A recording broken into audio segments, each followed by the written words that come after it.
I'll tuck you in like a Victorian nanny, written for whispers of sleep.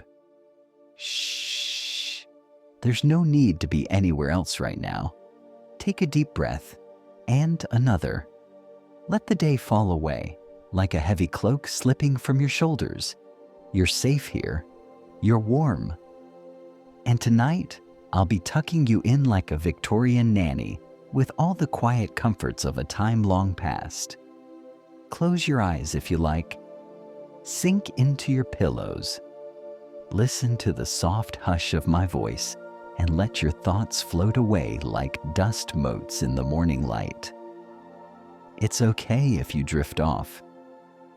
I'll be right here, gently guiding you through a day in the life of a woman who once cared for children in the quiet, forgotten corners of a big, echoing Victorian house. Can you hear that? The faint tick, tick, tick of the long case clock in the hallway, the soft creak of old wood. We are in a house where time moves slowly, where the air smells faintly of lavender water, polished brass, and clean linen. A place where slippers shuffle quietly on polished floors. A place where the children have long since gone to bed, and a single lamp glows in the nursery corner. Come with me there. Let's meet our nanny. Her name is Miss Barrow. She's nearly 60, though the children think she must be older than the Queen. She wears her gray hair up in a tight, tidy bun. Her dress is dark wool, simple and sturdy, and over it she wears a white apron, starched and always spotless. There's a tiny silver pin at her collar, a gift from a child, long grown, who once believed she had magic in her fingertips. Maybe she does.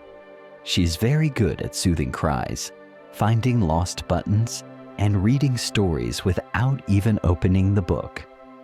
Miss Barrow wakes early, long before the children stir. She rises in silence, dressing by the first glow of dawn, her fingers used to the buttons and hooks without needing to see. She washes her face with cold water, patted dry with a thick linen towel. Then she laces up her boots, wraps a gray shawl around her shoulders, and tiptoes down the narrow back staircase. The kitchen is still and dim. A few embers glow in the hearth. She sets the kettle over the coals, and in the silence, you can hear the faint rustle of a coal scoop, the soft clink of metal, the kettle beginning its low, sleepy hiss. She drinks her tea standing up, staring out the little window above the sink. It's still dark outside. Sometimes there's a fox padding across the garden. Sometimes it's just the mist, creeping slowly across the grass like a shy ghost. By the time the rest of the house begins to stir, Miss Barrow has lit the nursery fire. She moves slowly and quietly, so as not to wake the little ones too soon. She folds their stockings neatly on the hearth rug, lays out their woolens for the day, and checks the buttons for any that might be loose. One by one, the children rise, blinking, stretching, rubbing sleep from their eyes, and she greets them in whispers. "Good morning, my duck. Let's see if the sun's up yet." She helps them dress, gently tugging woolen socks into place, fastening stiff collars, and tying ribbons in their hair. There's a little scent of soap and beeswax from the floorboards, and the faintest trace of toast coming from the downstairs scullery. The children love when Miss Barrow warms their boots by the fire.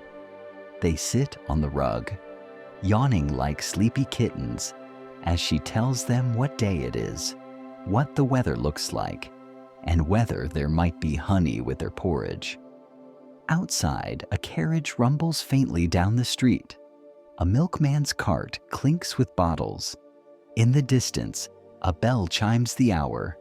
Everything moves slowly. There's no rush in this house, only the quiet rhythm of care. After breakfast, Miss Barrow takes the children for a walk in the garden. She buttons up their coats, pulls on their mittens, and hands out little woolen hats. They march 2 by 2 along the gravel path, past the bare rose bushes, past the old fountain with no water in winter. She teaches them the names of birds, the difference between oak and elm, and how to listen to the wind whispering through dry branches. Their boots crunch softly on the path. Somewhere, a pigeon coos. It's chilly, but their cheeks grow pink with the fresh air. When they return, she unbuttons each coat and hangs them on pegs by the stove.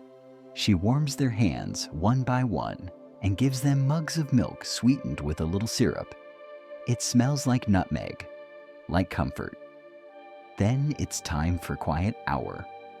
Miss Barrow gathers them into the nursery and lowers the lamps. She draws the heavy curtains, and in that muffled, sleepy space, she reads aloud from a well-worn book, her voice low and slow, like a gentle tide. The children nestle into pillows and woolen throws. Some listen, some drift, some dream.